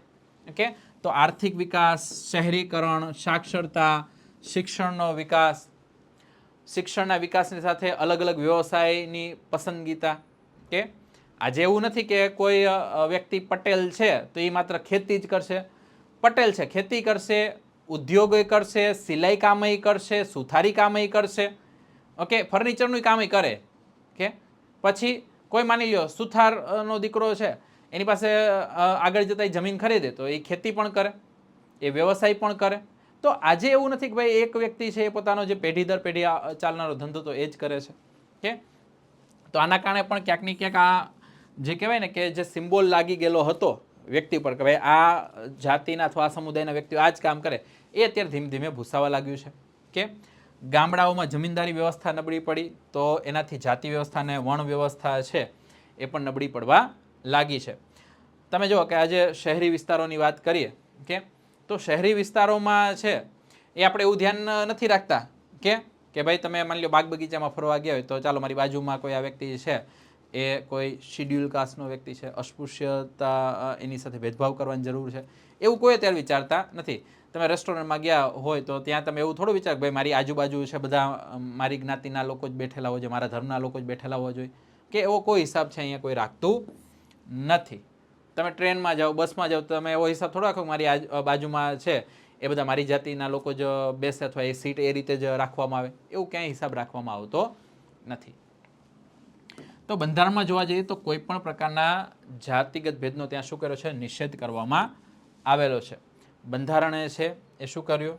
બંધારણે છે ઘણી સારી સારી બાબતો છે એમાં ઇન્ક્લુડ કરવામાં આવી કે જેના કારણે બધા જાતિગત ભેદભાવ શું થાય? ઓછા થાય. કે અને એટલા માટે જ મેં કીધું કે આજથી તમે 70 કે 100 વર્ષ પહેલાં જો ત્યારે તમને ખ્યાલ આવે કે ભાઈ પહેલાં જાતિ આધારિત કેવા ભેદભાવો થતા હતા. કે તો 100 વર્ષ પહેલાંનો કોઈ ભારતીય ફરી ભારત આવે તો અહીંના બદલાવ જોઈને શું થાય? ચોંકી ઉઠે કે ભાઈ આપણે તો 100 વર્ષ પહેલાં આવ્યા ત્યારે અહીં કંઈક આખું કહેવાય ને કે અલગ જ દૃશ્ય હતું ભારતનું. ત્યાં અલગ અલગ સમુદાયમાં લોકો વિભાજિત હતા. અત્યારે બધા એક સાથે બેસીને જમે છે, ભોજન કરે છે, એક વિસ્તારમાં બધા લોકો રહે છે, કે એક સાથે બધા લોકો કામ પર જાય છે. ઓકે, અહીંયા તો કંઈક સૌ ચેન્જ જ થઈ ગયું. કે તો આ બધી વસ્તુ અત્યારે આપણને જોવા મળી રહી છે. પણ મેં તમને કહ્યું એ પ્રમાણે કે ભારતમાં અત્યારે જે જાતિ પ્રથા કંઈ 100% નાબૂદ નથી થઈ. હજી પણ આ બધી વ્યવસ્થાઓ ક્યાંક ને ક્યાંક આપણને જોવા મળે છે. આજે પણ મોટાભાગના તમે જુઓ કે લોકો પોતાની જાતિ અંદર જ શું કરે છે? લગ્ન કરે છે. જાતિની બહાર લગ્ન કરતા નથી. એટલે કે ઇન્ટરકાસ્ટ મેરેજ બહુ ઓછા થાય છે. થાય છે ખરા પણ બહુ ઓછા થાય છે. પછી અસ્પૃશ્યતા છે એની નાબૂદી માટેનો આર્ટિકલ 17 હોવા છતાં પણ આજે ક્યાંક ને ક્યાંક છે હજી પ્રથા આપણને જોવા મળે છે, કારણ કે જે સંપૂર્ણપણે એ હટી નથી. જાતિ વ્યવસ્થાને લીધે કહેવાય ને કે સદીઓથી અમુક સમુદાયો છે કે એને લાભ મળ્યો છે અને અમુક સમૂહ છે એને શું મળ્યો છે? અન્યાય સહન કરવાનો વારો આવ્યો છે. અને એ જે લાભ મળ્યો હોય જે તે સમુદાયને જે તે સમયે, તો એના ફ્રૂટ અત્યારે મળતા હોય, અને જે સમુદાયો છે એને આની પહેલાં જે ખાલી સહન જ કર્યું છે, ઓકે, તો એની અસર પણ હજી રહી હોય. એમને ત્યારે જે તે સમયે શિક્ષણ ના મળ્યું હોય તો એના કારણે હજી એ લોકો શું હોય કે શિક્ષણમાં પછાત રહી ગયા હોય. એમને ત્યારે જે તે સંસાધનો જમીનો ના મળી હોય તો એના કારણે એટલા મોટા ઉદ્યોગો કે બિઝનેસ હાલની તારીખે ન સ્થાપી શક્યા હોય. કે તો આ બધી જે ઐતિહાસિક કહેવાય ને કે ઐતિહાસિક જે બધી બાબતો છે એ આજે ક્યાંક ને ક્યાંક અલગ અલગ સમુદાયનો અસર કરે જ છે. જે જાતિઓમાં શિક્ષણનું પ્રમાણ પહેલેથી સારું હતું તો તેઓ આજે પણ કહેવાય ને કે ત્યાં એની શિક્ષણમાં બોલબાલા છે, એ અલગ અલગ પદ ઉપર હજી પણ આગળ છે. જેને પહેલેથી શિક્ષણ મળ્યું છે એ બધાની વાત છે. અને જે જાતિઓને પહેલેથી શિક્ષણથી વંચિત રાખવામાં આવ્યા હતા તો આજે પણ એ શિક્ષણમાં કેવા ગણાય છે? આપણને પાછળ ગણાય છે. કે અને આના કારણે જાતિ અને આર્થિક સ્થિતિ વચ્ચે કહેવાય ને કે ઘણો બધો નજીકનો સંબંધ છે. કારણ કે જાતિ આધારિત આપણે અહીંયા ભેદભાવ થયો તો જાતિ આધારિત છે એને શિક્ષણ આપવામાં ન આવતું, એમને જમીન રાખવા દેવામાં ન આવતી અને એટલા કારણે એ પછાત રહી ગયા હોય. તો આ બંને વચ્ચે ક્યાંક ને ક્યાંક આપણને સંબંધ જોવા મળે છે. તો આર્થિક અસમાનતાનો આધાર અહીંયા શું છે? એક આધાર જાતિ પણ રહેલ છે.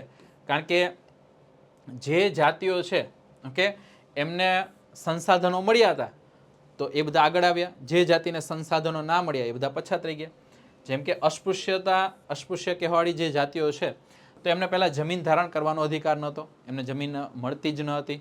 તો એના કારણે શું થઈ ગયું કે એ લોકો હજી પણ પછાત રહી ગયા.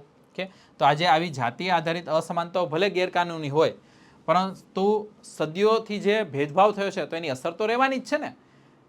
કે આપણા બાપા છે એ ગણો કે કરોડપતિ હોય કે તો આપણને એનો ફાયદો થવાનો જ છે.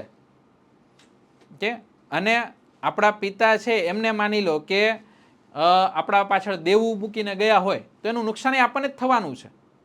કે તો આ બધી બાબતો ધ્યાનમાં રાખવાની છે. તો આજે ખાલી આપણે બધી જાતિ આધારિત વ્યવસ્થા જોઈને અથવા આજે આપણે કોઈ માની લો કોઈને આપણે થોડુંક અનામત આપી દઈએ છીએ અને એમાં આપણે હોહા કરી મૂકીએ કે ભાઈ મેરિટ આધારિત સિસ્ટમ હોવી જોઈએ, આ હોવું જોઈએ, તે હોવું જોઈએ, આમાં તો અમારી સાથે અન્યાય થાય છે. તો તમે જુઓ તો ખરા ભાઈ ઘણા સમુદાયો સદીઓ સુધી અન્યાયનો સામનો કરીને બેઠા છે અને એના કારણે એ સમુદાય હજી પણ પછાત રહેલો છે. તો આ બધી બાબતો ધ્યાનમાં રાખવી જોઈએ. તો નિશ્ચિત રૂપે જાતિ અને આર્થિક સ્થિતિમાં કે આધુનિક સમયમાં બદલાવ આવ્યો છે. તમને કહેવાય ને કે ઘણીવાર અપર કાસ્ટના લોકો છે એ ગરીબ જોવા મળે અને જે લોઅર કાસ્ટના લોકો છે એ પણ તમને અમીર જોવા મળે. એટલે બંને જગ્યાએ બે લોકો આપણને જોવા મળે છે. આથી 30, 40, 50 વર્ષ પહેલાં આવું ન હતું. ઓકે એમાં તમને જે કહેવાય ને કે જે પછાત જાતિઓ અથવા નીચલી કહેવાતી જાતિઓ હોય તો એમાં તમને અમીર વ્યક્તિ જોવા ના મળે. આજે એવું નથી. આજે તો તમને કોઈ પણ કાસ્ટમાં છે અમીર ગરીબ બધા વ્યક્તિઓ જોવા મળે છે. કે તો આજે ભલે આ સ્થિતિમાં સુધારો આવ્યો છે પણ હજી એમાં ઘણો બધો સુધારાની જરૂર રહેલી છે. તો અહીંયા હવે વાત કરવાની છે આપણે મુખ્ય કે રાજનીતિમાં જાતિ. કે ભાઈ જાતિ છે, કાસ્ટ છે એ રાજનીતિમાં કઈ રીતે રોલ ભજવે છે તો એની કઈ રીતે અસર રહેલી હોય છે. તો સાંપ્રદાયિકતાની જેમ જાતિવાદ પણ એક માન્યતા આધારિત છે કે જેમાં જાતિ જ સામાજિક સમુદાય બનવાનો શું છે? આધાર છે.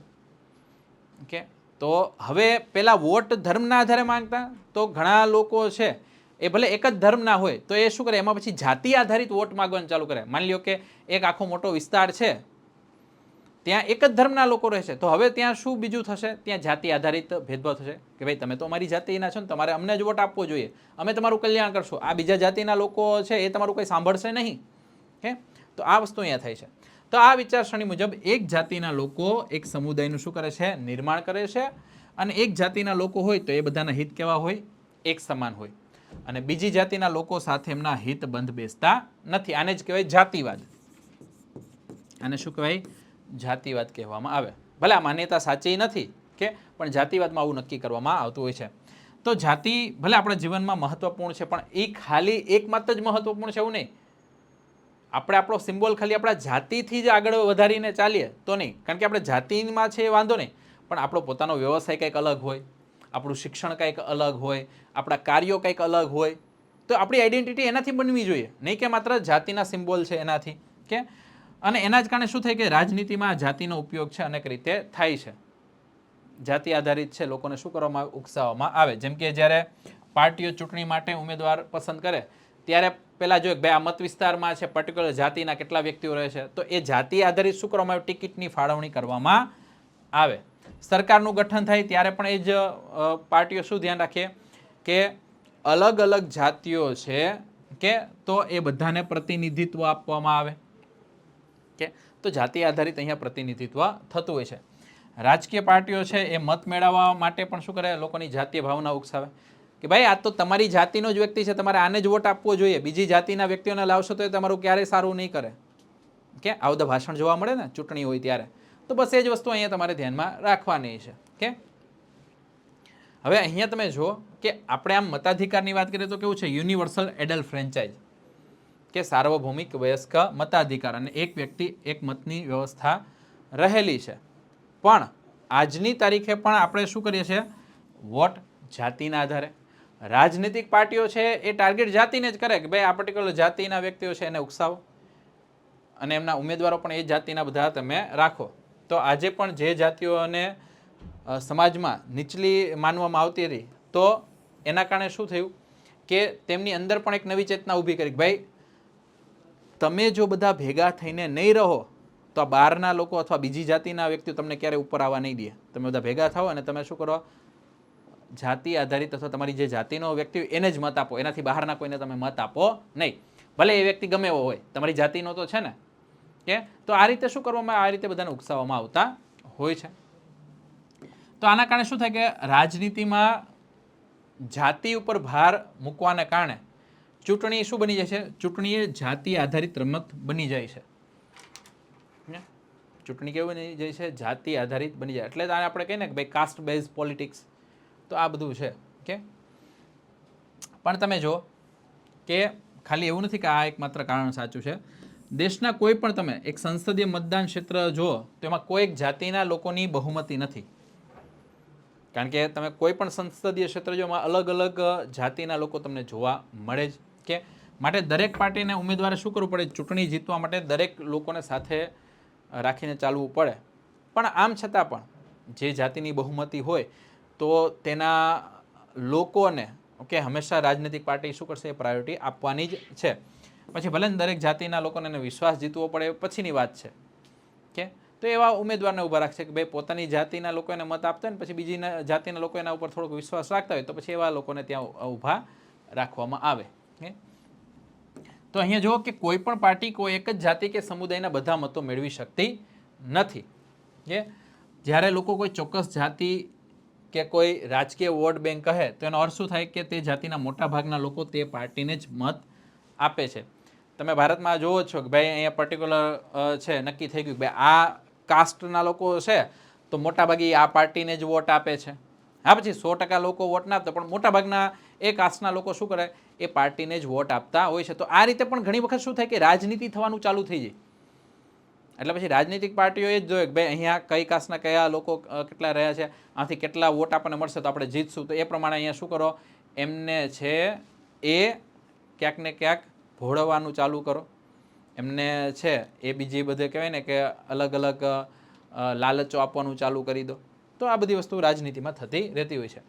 હવે જો કોઈ મતદાન ક્ષેત્રમાં કોઈ જાતિના લોકોનું પ્રભુત્વ વધારે હોય તો વિવિધ રાજકીય પાર્ટીઓ શું કરે, એ જ જાતિમાંથી ઉમેદવારો પસંદ કરે અને એના લીધે અમુક મતદાતાઓ સામે છે શું થવા લાગે, એક જ જાતિના અલગ અલગ ઉમેદવારો એની સામે આવે. કારણ કે બધી રાજકીય પાર્ટીઓ શું કરે, એ જ સમુદાયના લોકો છે ને ટિકિટ આપવાનું ચાલુ કરે. ઓકે, અને એના કારણે બીજા જે સમુદાયના લોકો છે અથવા બીજી કે જે જાતિના લોકો છે એના ઉમેદવારો તમને ત્યાં જોવા મળે નહીં. એટલે કોઈ એક જાતિનો ત્યાં પછી ઉમેદવાર આપણને મળતો નથી. જે બહુમત ધરાવતી જાતિ હોય એના જ ઉમેદવારો પછી સામ આવે. અન્ય જાતિના ઉમેદવારો છે એ કોઈ ઊભા જ ન રાખે કારણ કે એની તો બહુમતી ત્યાં આપણને જોવા મળતી નથી. તો આવી બધી વસ્તુ અહીંયા થતી હોય છે. તો અહીંયા આપણા દેશમાં જે સત્તારૂઢ પાર્ટી છે, વર્તમાન સાંસદ કે વિધાનસભાના સભ્યો હોય એને પણ હારનો સામનો કરવો પડે. કે કારણ કે શું થતું કે રાજનીતિ આધારિત અથવા જાતિ આધારિત સમીકરણો છે વારંવાર બદલાતા હોય. કે તો એવું નથી કે એકવાર જે જગ્યાએથી જે વોટ બેંકથી જે વ્યક્તિ જીતા હોય બીજી વખત એ જ લોકો એને મત આપે.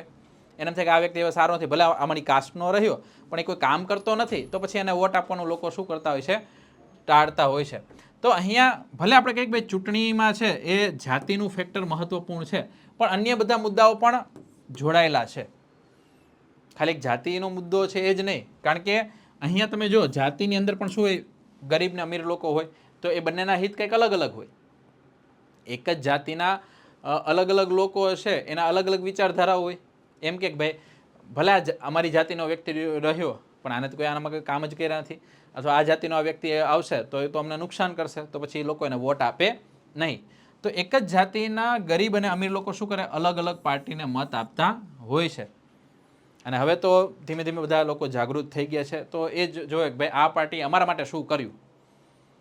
કે ખાલી જાતિ આધારિત નહીં, અમારા વિકાસ માટે, અમારા શિક્ષણ માટે, અમારી નોકરીઓ માટે, કે અમારું જે જીવન ધોરણ સારું સુધરે એના માટે શું કરે છે એ પ્રમાણે હવે શું થવા લાગ્યું છે, ધીમે ધીમે છે વિકાસના આધારે છે એ ચૂંટણીઓ થઈ રહી છે. તો આ બધી બાબતો તમારે ધ્યાનમાં રાખવાની છે. હવે એક છેલ્લો મુદ્દો આપણે જોઈ લઈએ, એ છે જાતિની અંદર રાજનીતિ. કે તો ધ્યાન રાખો, જાતિની અંદર રાજનીતિમાં આપણે જોઈએ કે જાતિ અને રાજનીતિ વચ્ચે એકતરફી સંબંધ નથી. એટલે એવું નથી કે ભાઈ જાતિ છે એ જ રાજનીતિને પ્રભાવિત કરે. રાજનીતિ છે એ પણ શું કરે, જાતિઓને પ્રભાવિત કરે. આ ખાસ ધ્યાન રાખજો કે જેમ કે રાજનીતિ છે એ શું કરશે કે અમુક જાતિ છે ને ટાર્ગેટ કરશે, એને સુવિધાઓ આપવાનું ચાલુ કરશે, એને છે એ આગળ લાવવાનું ચાલુ કરશે, અને એના કારણે શું થશે કે પર્ટિક્યુલર એક જાતિ હોય અથવા એક કાસ્ટ હોય એને લાગવા લાગે કે ભાઈ આ સરકાર અમારા માટે જ છે, અને એના કારણે એ જાતિ છે મજબૂત બનવા લાગે. કે તો અહીંયા શું થયો કે રાજનીતિએ પ્રભાવ કોના પર પાડ્યો, કોઈ પણ પર્ટિક્યુલર કાસ્ટ છે એના ઉપર. કે તો આ ધ્યાનમાં રાખજો. કે તો આમ રાજનીતિ છે એ જાતિગ્રસ્ત નથી થતી, પણ જાતિ પણ શું થાય છે, રાજનીતિગ્રસ્ત. બે એકબીજા પર પ્રભાવ પાડે છે. કાસ્ટ છે એ રાજનીતિ પર પ્રભાવ પાડે, તો રાજનીતિ છે કાસ્ટ સામે પણ કેવું પડે, પ્રભાવ પાડે છે. તો દરેક જાતિ આજે છે એ રાજકીય ક્ષેત્રે શું કરે છે, પોતાને મોટી બનાવવા માગે છે. દરેક એમ ઈચ્છે છે કે ભાઈ અમારા છે નેતાઓ ત્યાં હોય, અમારા મંત્રીઓ ત્યાં હોય, મુખ્યમંત્રી કે પ્રધાનમંત્રી અમારા ત્યાં હોય. ઓકે, તો એ બધા અત્યારે ઈચ્છતા હોય છે. તો આ બધી બાબતો ધ્યાનમાં રાખવાની છે. હવે જો કે રાજનીતિમાં અત્યારે અલગ અલગ ગઠબંધનો હવે આપણને જોવા મળ્યા છે, જેમ કે સવર્ણો અને પછાત જાતિઓના ગઠબંધન છે. એ ખાલી એક જાતિ નહીં, પણ ખાલી કેવું કે જેટલા સવર્ણો છે એ બધા ભેગા થાય, ભલે એ બધા અલગ અલગ કાસ્ટના હોય, પછી જેટલા પછાત હોય એ ભલે પછી અલગ અલગ જાતિના હોય, તો એ બધા ભેગા થાય. તો આવી રીતે નવા નવા ગઠબંધનો છે અત્યારે થવાનું ચાલુ થઈ ગયું છે. તો દુનિયાભરમાં એમ તો આવી અલગ અલગ રાજનીતિઓ આપણને જોવા મળે છે. અહીંયા મુખ્ય કામ શું હોય કે જે રાજનૈતિક પાર્ટીઓ એને મત ભેગા કરવાના છે, કોઈ પણ હિસાબે એને શું મેળવવાનું છે, લોકોના વોટ મેળવવાના છે. તો એ પ્રમાણે શું કરશે, એ અલગ અલગ સમુદાયોને એકત્રિત કરે. ઘણી વખત જે રાજકીય રીતે વંચિત અથવા શોષિત સમુદાયો હોય તો એની માંગ ધીમે ધીમે સંતોષવાનું ચાલુ કરે. તો જે શોષિત વર્ગો છે એ પણ બધા ભેગા થાય અને એ પણ શું કરે, એક પર્ટિક્યુલર પાર્ટીને વોટ આપવાનું ચાલુ કરે. તો એ રીતે જોવા જઈએ તો આ બાબત કેવી છે, આપણને સારી પણ જોવા મળે છે. કે તો રાજનીતિની આ રીતે અસર થતી તો કોઈ વાંધો નથી, કે જેના કારણે વંચિતો અથવા શોષિતો છે એનું રક્ષણ થતું હોય, એને આગળ જતા છે ફાયદો થતો હોય, એનો વિકાસ થતો હોય, તો એ રાજનીતિ સકારાત્મક તમે લઈ શકો. તો આ રીતે જાતિગત રાજનીતિ શું કરી છે, દલિત અને પછાત જાતિઓને સત્તા સુધી પહોંચાડી છે અથવા નિર્ણય પ્રક્રિયામાં એને ભાગીદાર બનાવી છે. અને આ પ્રકારની જે સકારાત્મક ભાગીદારી છે એ ઘણી બધી સારી રહેલી છે. કે ઘણી પાર્ટીઓ છે એ શું કરે છે કે જાતિઓ સામે થયેલા જે પણ અત્યાચારો છે એને દૂર કરવા, એને જે અત્યાર સુધી અપમાનજનક વ્યવહારોનો સામનો કર્યો છે તો એને દૂર કરવા, જમીન જાયદાદમાં એને હિસ્સો અપાવવા, તો આવા બધા આંદોલનો અત્યારે કરે છે.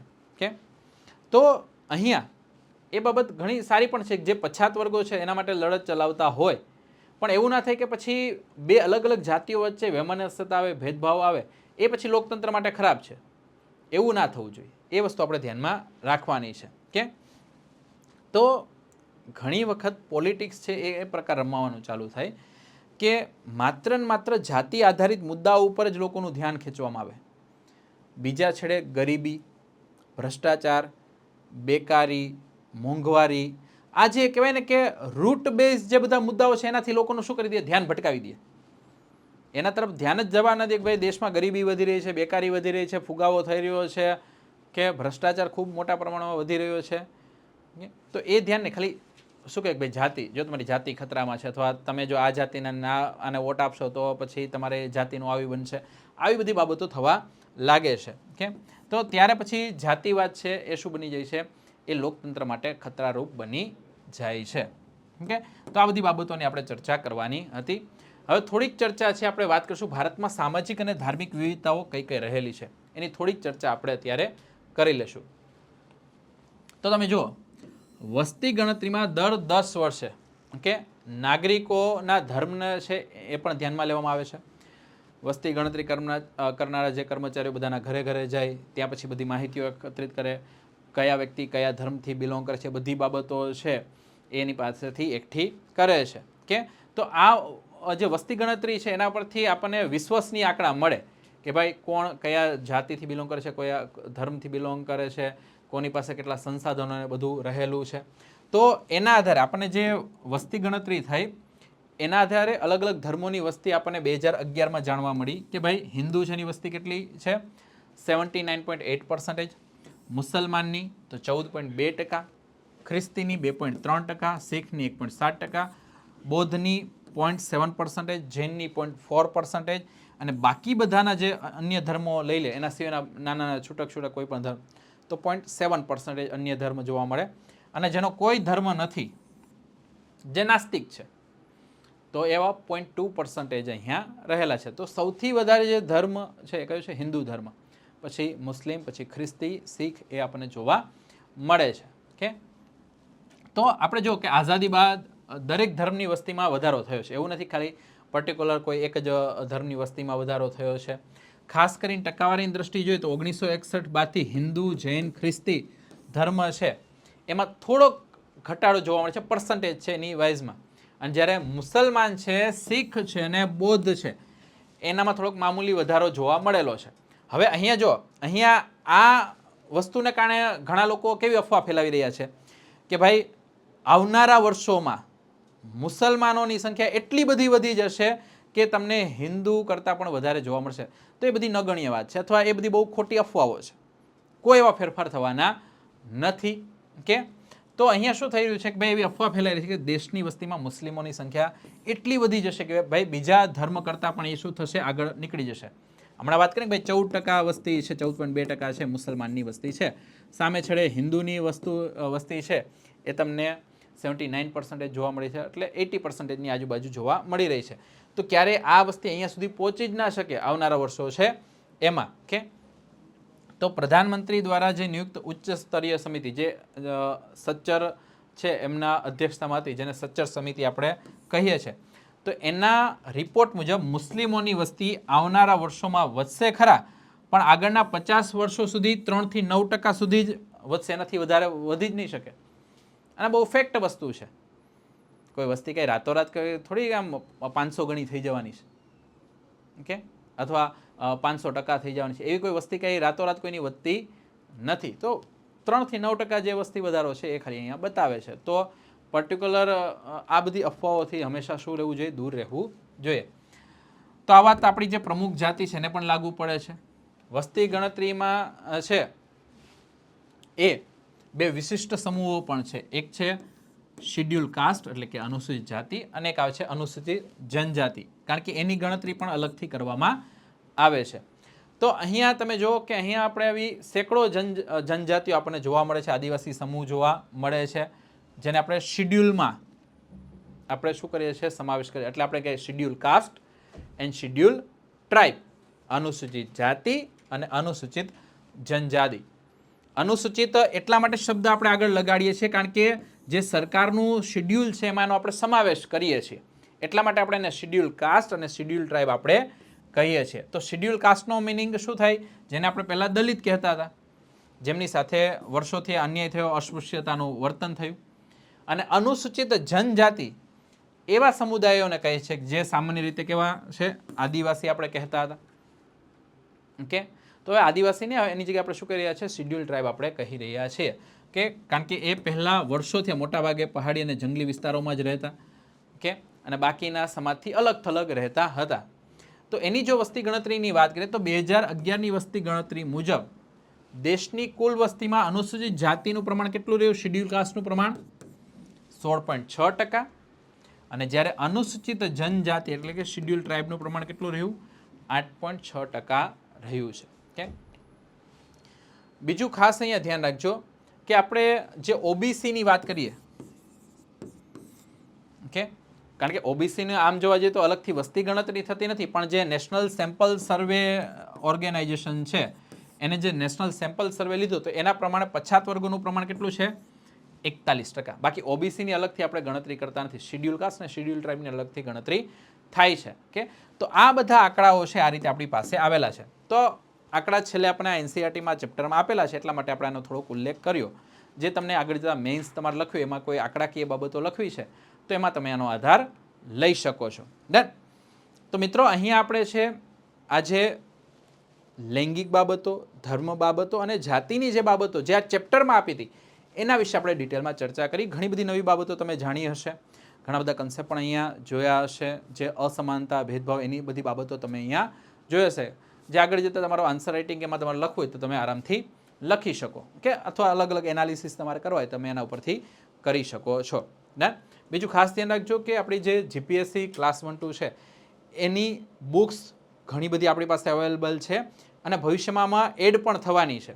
તો તમે જો ક્લાસ 1-2ની પ્રિપરેશન કરતા હોય તો તમે આપણા વેબ સંકુલના જે પબ્લિકેશનના પુસ્તકો છે એનો તમે ઉપયોગ કરી શકો. અહીંયા જે GS1, GS2, GS3 ભાષા એ બધી પુસ્તકો આપેલી છે, હવે એ જ પુસ્તકો છે નવા સ્વરૂપમાં આવશે. તમને ગુજરાતી, ઇંગ્લિશ એની અલગથી પુસ્તક મળશે, તમને છે ભૂગોળ છે એની અલગથી પુસ્તક મળશે, ઐતિહાસિક સાંસ્કૃતિક વારસાની પુસ્તક અલગથી મળશે, નીતિશાસ્ત્ર અને લોક પ્રશાસનની અલગથી પુસ્તક મળશે, પોલિટી છે એની અલગથી પુસ્તક મળશે, અર્થતંત્ર, ટેકનોલોજી એમની અલગથી પુસ્તક મળે. તો કુલ મળીને આવી 8 પુસ્તકો આપણે અલગ મુખ્ય પરીક્ષા માટે લાવવાના છીએ. તો આ બધી પુસ્તકો તમારા માટે ભવિષ્યમાં અવેલેબલ થઈ જશે. આ બધાની જે માહિતી છે અહીંયા જે વોટ્સઅપ નંબર આપેલા છે એના પરથી તમને મળી રહેશે કે જો પુસ્તકો ખરીદવી હોય તો આપણી websankuल.orgની વેબસાઇટ અથવા આપણી એપ્લિકેશન પરથી પણ તમે આ પુસ્તકો પરચેસ કરી શકો છો. ક્લિયર? તો અહીંયા છે આજના સેશન પૂરતું આપણે આટલું રાખીશું. મળશું નવા સેશનમાં નવા જ ટોપિક સાથે. ત્યાં સુધી રજા આપશો. જય હિન્દ, જય ભારત.